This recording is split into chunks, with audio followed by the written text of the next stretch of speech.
오늘은 창세기 46장 1절에서 7절 말씀 본문으로 낯설음을 꾀안으면 감사를 만난다, 이런 제목의 말씀 함께 나누겠습니다.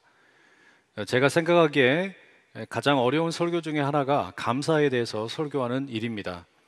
맥주감사주일이나 추수감사주일에 설교하는 게 저에게는 꽤 부담스러워요. 이유가 있습니다. 감사라고 하는 것은 우리가 그저 자발적인 반응에서 나오는 진솔한 표현 아니겠습니까? 그런데 이러이러해서 감사해야 한다, 저러저러해서 감사해야 된다, 감사의 당위성을 이야기하는 것이 이게 그렇게 효과가 있는 것 같지 않기 때문입니다. 여러분, 이런 장면을 한번 생각을 해보세요. 엄마가 백화점에 가가지고 중학교 2학년 아들을 위해서 옷을 구입을 했어요. 얼마나 이제 이 아이가 옷을 입으면 좋아할까 설레는 마음으로 집에 갑니다. 그리고 아이에게 옷을 보여줍니다. 입어보라고 합니다. 근데 이 아이의 반응이 너무나 시큰둥한 거예요. 뭐 괜찮네 이러고 그냥 넘어가는 거예요. 그러면 여러분 어떻습니까? 엄마의 마음이 별로 이렇게 좋지가 않겠죠. 이 아들이 땡큐 한마디를 안 하는 거예요. 그러면 이제 엄마가 그 아들을 향해서 You are welcome 이렇게 이야기한다고 생각을 해보세요. 그게 뭐겠어요? 넌 감사도 할 줄 모르냐? 이렇게 돌려서 이렇게 지금 말하는 거 아니겠습니까? 그러면 뒤늦게 아들이 뭐 땡큐 합니다 또는 무슨 감사합니다 이야기했다고 해보세요. 이게 진짜 땡큐예요? 이게 진짜 감사예요? 여러분, 이걸 우리가 뭐라고 말합니까? 엎드려 절받기라고 말하죠. 이와 마찬가지예요. 우리가 주일날 이 추수감사주일을 맞이해서 왜 내가 감사해야 되냐고, 왜 내가 하나님에게 감사를 표현해야 되냐고, 이러이러한 이유 때문에, 저런저런 이유 때문에 감사해야 된다라고 말하는 거, 하나님 입장에서 보면 엎드려 절받기입니다. 그렇잖아요. 하나님께서는 그냥 그 자체로 우리에게 베풀어 주시는 것, 그 모든 것이 우리가 자발적인 감사로 표현이 되어야 되는데, 우리가 이걸 마치 당위성을 배우고 공부를 해야만 감사한다면 이건 진정한 감사가 될 수 없다는 이야기예요. 진짜 감사는 이런 식으로 가르쳐질 일이 아닙니다. 그래서 오늘은 여러분에게 감사에 대해서 조금 다른 방식의 말씀을 좀 드리려고 합니다. 설교 제목에 오늘 말씀이 잘 요약되어 있어요. 한번 따라해 보시겠습니다. 낯설음을 껴안으면 감사를 만난다. 한번 다시 해보겠습니다. 낯설음을 껴안으면 감사를 만난다. 낯설음을 껴안으면 감사를 만난다. 이 제목이 어떤 의미인지 좀 말씀을 좀 드릴게요. 창세기의 구조를 보면 1장에서 11장까지는 흔히 원역사라고 부르고요, 12장부터 마지막 50장까지는 이스라엘의 굵직굵직한 이 족장들의 이야기를 소개해 줍니다. 아브라함, 이삭, 야곱, 요셉의 이야기예요. 그 가운데 37장에서 50장에 이르는 가장 큰 범위를 요셉의 이야기로 할애하고 있습니다. 그런데 그 요셉의 이야기 가운데 다른 인물들의 이야기가 이렇게 좀 부각이 되는 경우가 있어요. 오늘 본문과 같은 경우입니다. 오늘 본문에서는 요셉이 아니라 그의 아버지인 야곱이 주인공으로 드러나고 있습니다. 이 말씀의 배경이 이런 거죠. 지금 가나안 땅에 살고 있는 야곱과 그의 가족들, 이들이 지금 기근에 시달리고 있습니다. 전 세계가 다 경제 공황을 겪고 있어요. 먹을 게 없어요. 그런데 저기 남쪽에 애굽에 가면 먹을 게 많다는 소식을 듣습니다. 그래서 아버지 야곱이 아들들에게 식량을 좀 구해 오라고 애굽으로 보냅니다. 그리고 여차저차 수만 가지 일들이 있은 후에 아들들이 드디어 이제 곡식을 잔뜩 구해서 가나안 땅 아버지의 집으로 돌아가게 됩니다. 그런데 이 아들들이 아버지인 야곱에게 충격적인 이야기를 들려줘요. 아버지가 제일로 사랑했던 요셉이라는 아들이 살아있다는 거예요. 기가 막힐 노릇이죠.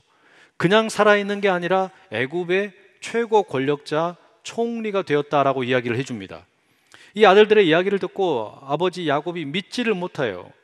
어리둥절한 상태가 됩니다. 당연히 그럴 수밖에 없죠. 요셉의 나이 17살에 그를 잃어버렸습니다. 그리고 20년이 넘는 세월이 흘렀습니다. 그런데 그 아들이 살아있다니까, 그것도 애굽의 총리로 있다고, 그러니까 이 기가 막힌 거예요. 너무 놀라운 일입니다. 충격적인 일입니다. 너무나 낯선 일이 야곱에게 찾아온 겁니다. 야곱이 어리둥절한 상황 가운데 있는데 이 소식을 듣고서 심장이 멎는 것 같은 그런 충격을 받는데 정신을 차리게 됩니다. 아들 요셉이 자기를 태우려고 보낸 수레를 보고 정신을 차렸다. 성경이 그렇게 적고 있습니다. 야곱은 자, 이때 요셉이 살아있다는 이야기를 들었을 때 감사했을까요? 안 했을까요? 당연히 감사했겠죠. 죽은 줄만 알았던 아들이 살아있다 그러니까 이게 얼마나 좋은 일입니까? 기쁜 소식이잖아요. 그러니 야곱은 감사했을 겁니다. 분명히 감사했을 거예요. 당연한 일입니다. 이상할 게 조금도 없어요. 그런데 야곱의 이 감사를 우리가 조금 더 살펴보게 되면 우린 이렇게 말할 수 있어요. 이것은 낯설음에 대한 반응이다라고 말입니다. 야곱에게 지금 낯선 소식이 전해진 겁니다. 죽은 줄 알았던 아들이 살아있다라는 거 분명히 낯선 소식이에요. 이 낯선 소식을 듣고 이것을 끌어안으니까 감사가 나올 수밖에 없죠. 그죠? 자, 그런데 두 번째 낯설음이 또 있어요. 요셉이 살아있다라고 하는 것도 낯선 소식이었지만 뒤이어 이어지는 요셉의 초청장이 있습니다. 그게 뭡니까? 가나안 땅에서 애굽으로 내려오라라는 요셉의 초청이에요. 이건 역시 낯선 일입니다. 무척이나 망설여지는 일입니다. 왜 그렇습니까? 약속의 땅인 가나안을 떠나야 하기 때문입니다. 하나님의 약속이 주어진 땅이고 자신에게 익숙한 땅이고 추억이 서려 있는 땅인데 이 가나안을 떠나서 애굽으로 오라고 그러니 이게 쉬운 일이 아니죠. 다시 말하면 감사하기 쉽지 않다는 이야기입니다. 여러분, 야곱이 이것마저도 감사했을까요?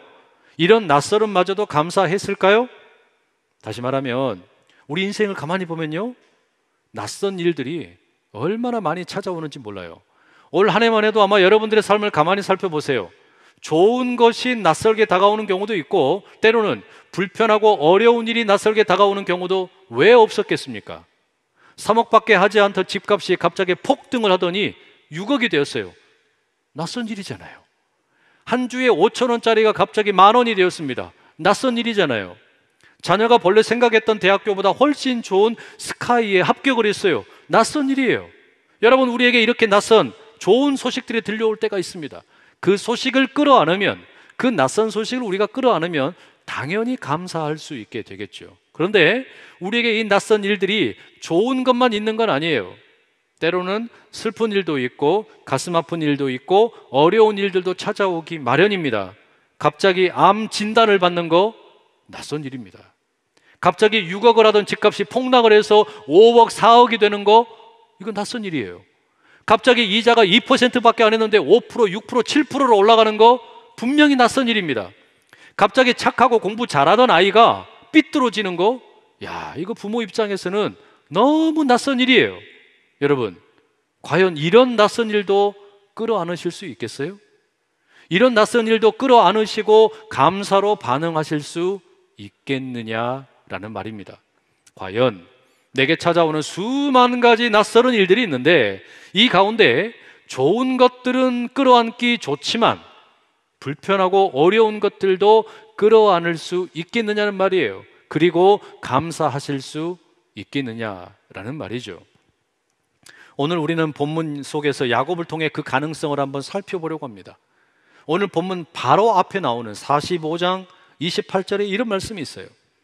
이스라엘이 이르되 조카도다, 내 아들 요셉이 지금까지 살아있으니 내가 죽기 전에 가서 그를 보리라 하니라.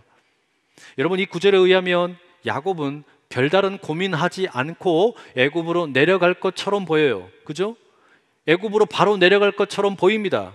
그러나 오늘 본문을 읽어보면 결코 그렇지 않습니다. 야곱이 지금 이 가나안 땅을 떠나서 애굽으로 가는 일, 상당히 고민스러운 일입니다. 46장 1절에 이런 말씀이 적혀 있어요. 이스라엘이 모든 소유를 이끌고 떠나 브엘세바에 이르러 그의 아버지 이삭의 하나님께 희생 제사를 드리니. 여러분, 야곱은 지금 일생일대의 결정을 내리는 겁니다. 중요한 선택을 하는 겁니다. 애굽으로 내려가겠다라고 하는 거 대단히 어려운 일입니다. 이민을 가는 겁니다. 집안에 있는 모든 살림을 다 처분을 하고 가족들 70여 명을 다 데리고 전체가 함께 이민을 가는 거예요. 이 나라 대한민국에서 살림을 다 정리해가지고 먼 다른 나라로 가는 것처럼 지금 가나안 땅에 살고 있던 모든 가족들이 살림 다 처분하자, 이제 우리 이민 가자, 애굽으로 가겠다는 겁니다. 어찌 여러분 이게 쉬운 일이 되겠냐라는 말이에요. 삐끗하면 더 이상 만회할 수 있는 찬스도 없는 일입니다. 그런데 이들이 지금 가려고 하는 곳이 어디입니까? 애굽이에요. 애굽이 어떤 곳이냐? 야곱의 할아버지였던 아브라함의 경우를 한번 생각을 해보세요. 아브라함이 애굽에 내려갔다가 자기 아내 사라를 누이라고 속이면서까지 생명을 유지하려고 했던 것입니다. 쉽지 않은 곳이에요. 결코 만만한 곳이 아니라는 이야기입니다. 이 당시 사회는, 이 고대 근동 사회는 어찌 보면 그 시족 사회였습니다. 그런데 이 시족 사회로 살고 있던 이들이 낯선 땅으로 간다는 거, 이건 목숨 거는 일입니다. 대단히 어려운 일입니다. 자칫하면 혼자 망하는 것이 아니라 야곱을 따르는 온 가족들이 몰살당할 수도 있는 일입니다. 지금 이런 위험한 선택을 내리고 있는 것이죠. 더욱이 이 결정은 가나안 땅을 떠나는 일이에요. 가나안 땅은 하나님께서 아브라함에게 언약으로 주신 약속의 땅입니다. 하나님께서 이 땅을 온전히 복을 주시고 이곳에서 아브라함의 후손들을 번창하게 하시겠다고 약속을 했단 말이에요. 야곱에게는 소중한 고향입니다. 추억이 가득 쌓여 있는 곳입니다. 그리고 이제 야곱의 나이가 적은 나이가 아닙니다. 할아버지가 되었어요. 그런데 이 익숙한 땅을 벗어나서 익숙한 곳을 떠나서 다시 새로운 곳에서 정착한다는 거, 여러분, 이거 얼마나 어려운 일이겠어요? 쉽지 않은 일입니다. 제가 처음 미국으로 유학을 떠날 때 저희 부모님이 인천공항까지 함께 동행을 하셨어요. 그 봉고차에다가 이민 가방을 잔뜩 싣고 저희 아버지, 어머니, 그리고 아내랑 저랑 그리고 딸을 하나 데리고 이 5식구가 그 봉고차를 타고 갔어요. 그리고 밤새 거기에서 그냥 쉬었습니다. 사실 쉰 게 아니었어요. 뭔가 서로 말은 안 하지만 두려움도 있고 걱정도 있었어요. 부모님은 부모님대로 보내려니까 안쓰럽고, 저는 저대로 걱정도 되고 두려움도 있었어요. 과연 내가 우리 가족들 데리고 미국 땅에 가서 잘 적응할 수 있을까? 영어로 진행되는 수업을 잘 따라갈 수 있을까? 괜히 미국 간다고 설친 거 아닌가? 갑자기 막 그 두려움이 몰려오는 거예요. 그냥 편하게 한국에 있으면 되는데 괜한 선택을 한 건 아닌가 걱정도 되더라라는 말이죠. 야곱도 마찬가지입니다. 애굽을 향해서 가겠다고 결심은 하고 집안에 있는 모든 식구들을 거느리고 집안의 모든 재산도 다 챙기고 떠나기로 작정은 했는데 이 마음이 떨립니다. 이 두려움이 있어요. 이거 어떻게 해야 하나? 그래서 여러분, 야곱이 향하는 곳이 어디입니까? 창세기 37장에 있는 기록에 의하면 야곱은 아마도 헤브론 골짜기에 거하고 있었던 것으로 보입니다. 이곳은 비교적 조금 위쪽에 있는 동네예요. 거기에서 지금 이제 브엘세바라고 하는 곳으로 내려가고 있는 길입니다. 브엘세바가 어떤 곳이냐? 이스라엘의 영토를 이야기할 때 흔히 관용적으로 단에서부터 브엘세바까지라는 말을 씁니다. 단이라고 하는 곳은 이스라엘 영토의 북쪽 경계선입니다. 그리고 브엘세바는 남쪽의 경계선이에요. 그러니까 지금 이 야곱과 그의 일행들이 이 헤브론에서부터 시작을 해가지고 브엘세바 남쪽 경계까지 도착을 했다는 이야기예요. 이제 여기서 더 내려가면 진짜 이제는 이스라엘을 떠나는 겁니다. 가나안 땅을 떠나는 거예요. 우리로 이야기하자면 해남의 땅끝마을까지 간 거예요. 더 이상 이제 갈 데가 없어요. 부산까지 가서 거기서 배 타면 이제 대한민국을 떠나는 겁니다. 인천공항에 가서 거기서 비행기 타면 이제 떠나는 거예요. 바로 거기까지 내려갔어요. 자, 그런데 브엘세바라고 하는 곳은 사실 애굽으로 가는 데 있어서 꼭 거쳐가야 하는 곳은 아니었어요. 그러니까 남쪽의 경계에서 브엘세바만 있는 게 아니라 다른 지역을 거쳐서 가도 무방하다는 이야기입니다. 그러면 왜 야곱은 가족들 다 데리고 이 브엘세바에 내려갔을까요? 뭐 먹을 것이 없어서 그랬을까요? 그렇게 보기에는 이 브엘세바는 너무 척박한 땅이었습니다. 광야, 네게부 지역에 있습니다. 다시 말하면 이 브엘세바에서는 먹을 게 없어요. 창세기 21장에 나와 있는 기록에 의하면 아브라함이 이스마엘과 그의 어미가 되는 하갈을 내어 보낸 곳이 브엘세바 광야입니다. 이 땅이 얼마나 황폐한 곳이었는지 하갈이 아들 이스마엘이 죽는 것을 참아 보지 못하겠다고 탄식을 하던 곳입니다. 그러니 여러분, 양식을 구할 것도 아닌데, 그렇다고 꼭 들릴 필요도 없는데 야곱은 지금 의도적으로 헤브론으로부터 브엘세바로 내려갔다라는 이야기입니다. 왜 갔을까요? 왜 브엘세바로 내려갔을까요? 이 브엘세바는 야곱의 할아버지였던 아브람과 그의 아버지였던 이삭에게 중요한 장소였습니다. 아브라함은 브엘세바에서 당시 다툼이 있었던 아비멜렉과의 분쟁을 해결을 합니다. 그리고 거기에서 맹세를 합니다. 그래서 거기에다 우물을 파게 되는데 이 우물을 가리켜 브엘세바, 맹세의 우물, 맹세의 샘이라고 짓게 됩니다. 그리고 야곱의 아버지였던 이삭에게도 이 브엘세바는 아주 특별한 의미가 있어요. 다른 모든 사람들이 흉년을 만나고 어려움을 만나던 때에 하나님께서 이삭에게 큰 복을 주십니다. 100배의 복을 주세요. 양떼가 엄청나게 많아지고 소떼도 많아집니다.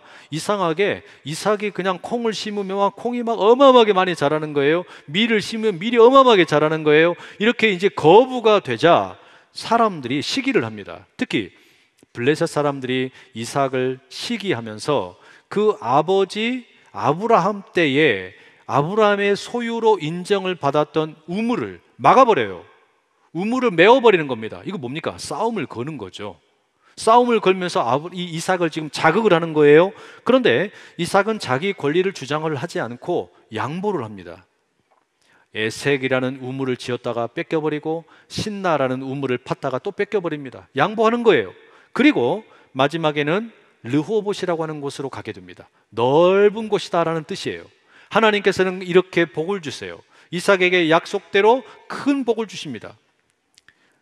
이삭이 르호봇에다가 이제는 이삿짐을 다 풀고 정착을 하게 된 이후에 브엘세바에 올라갑니다. 그리고 거기서 예배를 드립니다.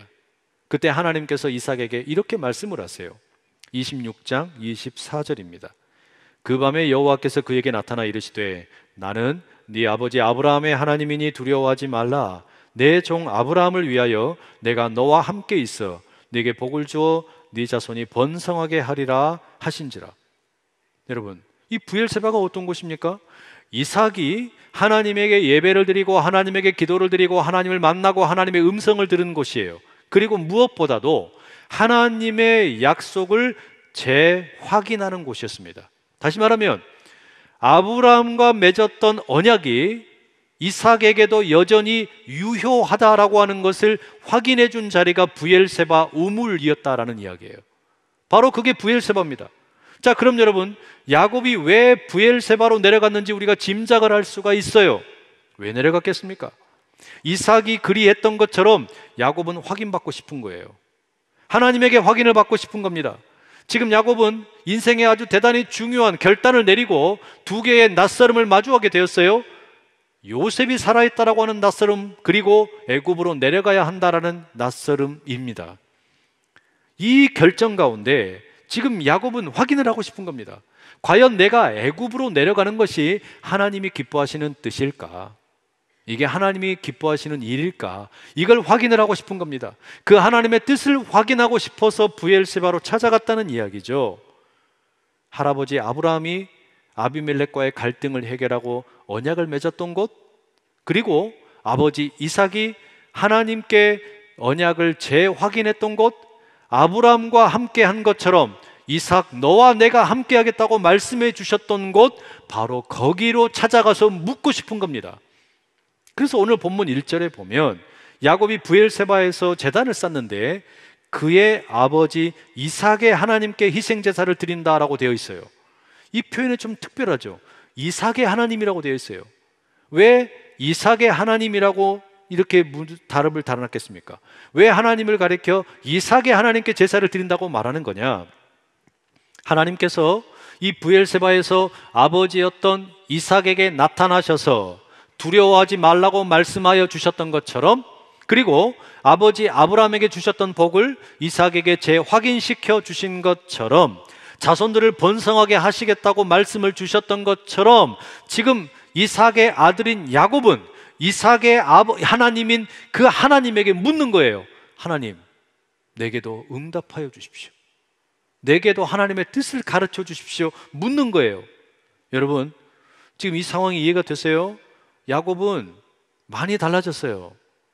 야곱은 남의 발 뒤꿈치를 움켜잡고 나온 욕심 많은 인생이었습니다.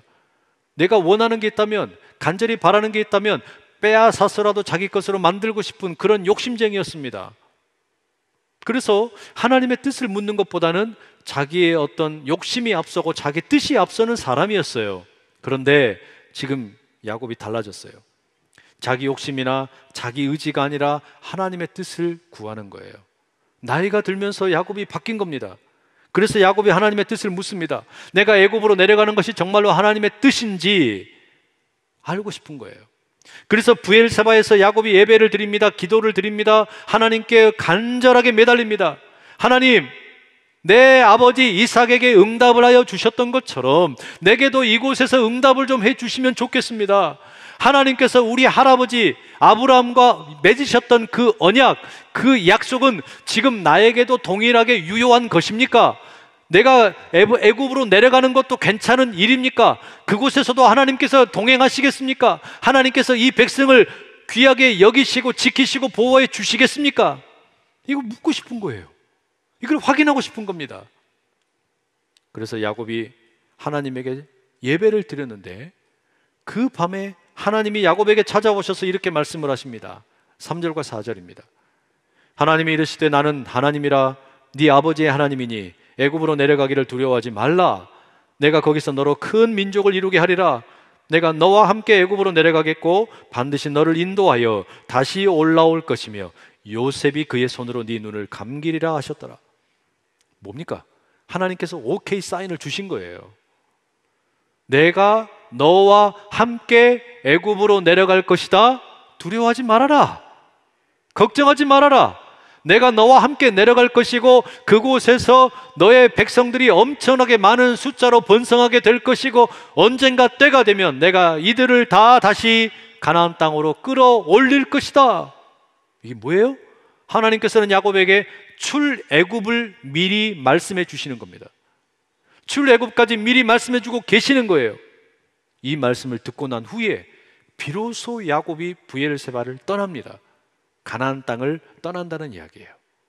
하나님의 말씀을 붙잡고 하나님의 뜻을 의지해서 떠나게 됩니다. 애굽을 향해 온 가족들을 거느리고 자신의 모든 재산을 가지고 내려가게 되었다라는 이야기예요. 사랑하는 여러분, 이 추수감사절을 맞이해서 여러분에게 묻고 싶습니다. 혹시 여러분 어떤 분기점에 계시지는 않습니까? 어떤 선택을 해야 되는 자리, 어떤 중요한 결정을 해야 되는 자리, 어떤 결단을 해야 되는 그런 때에 있지는 않으신가요? 올 한 해를 돌아보시면서 혹시 지금 이맘때쯤 내가 이제 직장을 좀 이직을 해야 되나? 그런 고민하는 분 계시지는 않습니까? 목요일날 수능 시험을 치른 우리 학생들 같으면 내가 어느 대학으로 이제는 가야 하나? 어떻게 내 진로를 결정해야 되나? 당연히 고민이 될 수 있겠죠. 또 어떤 분들은 이자가 이렇게 계속 올라가는 이런 상황에 부동산을 처분을 해야 되나 말아야 되나 고민하는 분들 계실지도 몰라요. 사업을 하시는 분들 같으면 지금까지 잘 되던 사업인데 이 사업을 더 확장을 해야 할지 아니면 오히려 더 알차게 운영을 해야 될지 고민하는 분도 계시겠죠.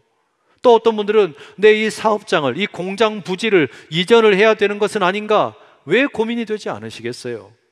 수많은 여러분 선택과 결정을 내려야 될 일들이 여러분들에게 찾아올 겁니다.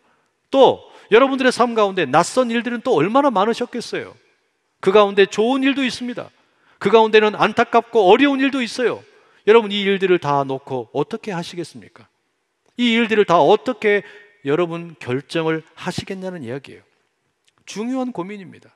어떤 선택을 해야 될까 대단히 중요할 수밖에 없습니다. 그런데 내가 어떤 선택을 해야 될지, 내가 어떤 결정을 해야 될지 이것보다 더 중요한 게 있어요. 그게 뭐냐? 나에게 브엘세바가 있느냐라는 거예요. 나에게 브엘세바가 있느냐? 과연 나에게는 브엘세바가 있느냐? 내가 수많은 선택을 놓고 있고 결정을 해야 하고 결단을 해야 하는데 지금 내가 고민을 하고 있는데 머리가 터질 것만 같고 생각하면 그냥 머리 삐쭉삐쭉 서고 잠이 오지 않고 이런 고민들을 가지고 있는데 내가 찾아갈 브엘세바가 있냐는 말이에요.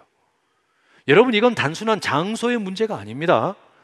여러분의 시간과 마음을 나누면서 이 고민이 그냥 나의 고민이 아니라 하나님의 고민이 되고, 하나님이 나와 함께 아파하시고 하나님이 나와 함께 생각을 모아주시는 그런 시간, 하나님께서 나를 돕고 계신다는 것을 경험하는 그런 장소, 바로 그런 브엘세바가 있냐는 이야기예요. 여러분, 우리에게는 이런 브엘세바가 필요해요. 이 브엘세바가 있어야만 비로소 낯설게 다가오는 일들을 끌어안을 수가 있습니다. 내게 다가오는 낯선 일들을 그때 비로소 우리가 끌어안을 수가 있어요.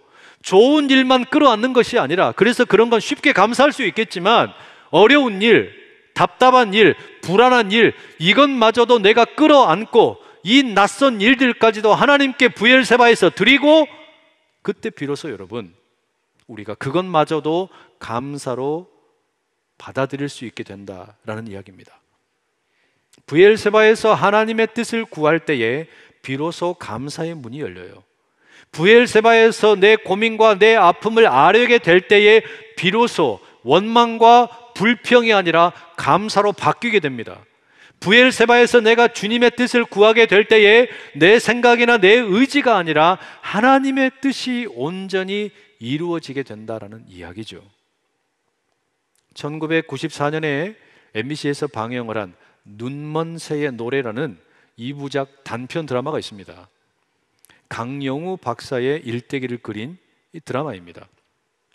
이 강영우 박사는 13살의 아버지를 여의었습니다. 그리고 그 다음 해에 중학교에서 축구를 하다가 축구공에 눈을 맞아서 실명을 하게 됩니다. 어머니는 아들이 실명을 했다는 소식을 듣고 충격을 받아서 돌아가십니다. 그리고 몇 년 후에는 유일하게 의지하던 혈육 누나마저도 세상을 떠납니다. 졸지에 고아가 되었어요. 결국 앞을 보지 못하는 이 주인공 강영우는 서울 맹학교 기숙사로 들어갑니다. 암흑 같은 10대 시절을 보내게 됩니다.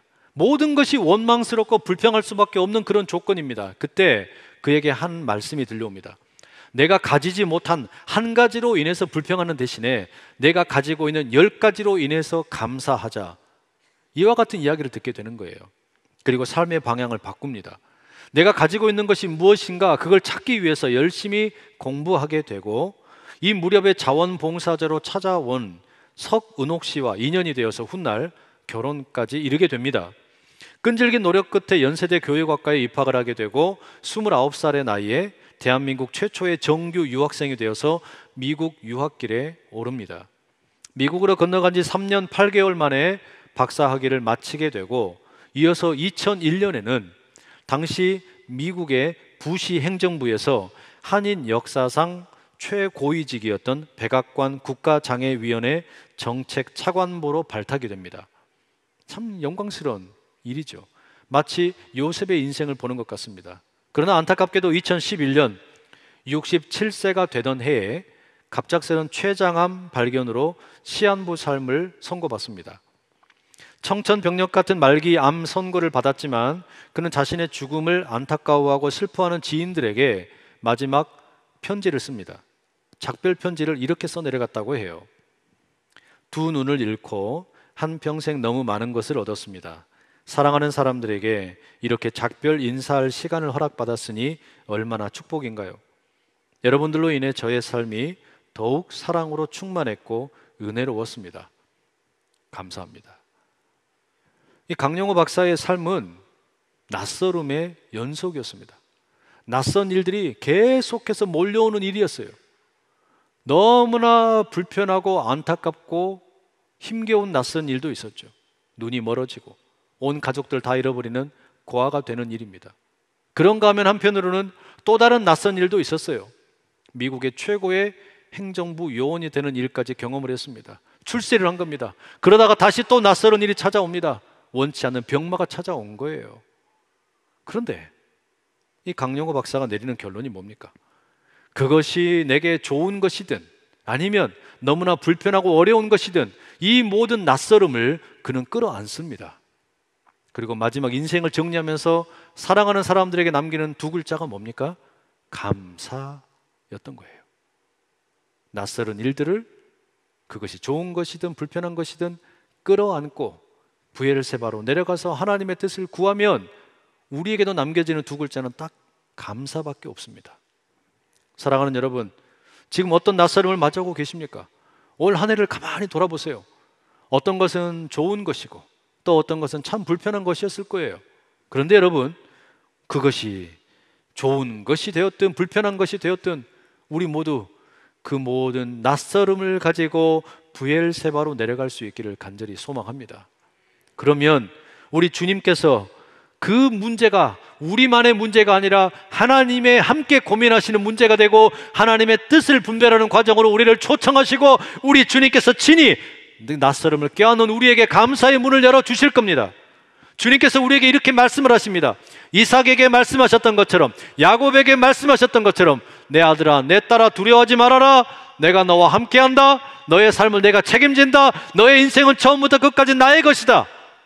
우리 하나님의 이 음성이 여러분 모두 가운데 들려오고 진정한 감사의 주인공이 되어서 하나님 앞에 온전히 살아가는, 그리하여 이 추수감사절을 보내는 가운데 하나님에게 진정한 감사를 드리는 우리 모두 될 수 있기를 간절히 축복합니다. 기도하겠습니다. 사랑하는 하나님 아버지, 우리 인생이 어찌 좋은 일만 가득하겠습니까? 우리에게는 낯선 일들 투성입니다. 좋은 것도 있지만 불편하고 어려운 일도 얼마나 많은지 모릅니다. 하오나 주님, 이 모든 것들을 우리가 끌어안을 수 있는 용기를 주시고 부엘세바에서 우리 주님의 뜻을 구하게 하시고 그리하여 우리 가운데 감사의 문이 활짝 열리게 도와주시옵소서.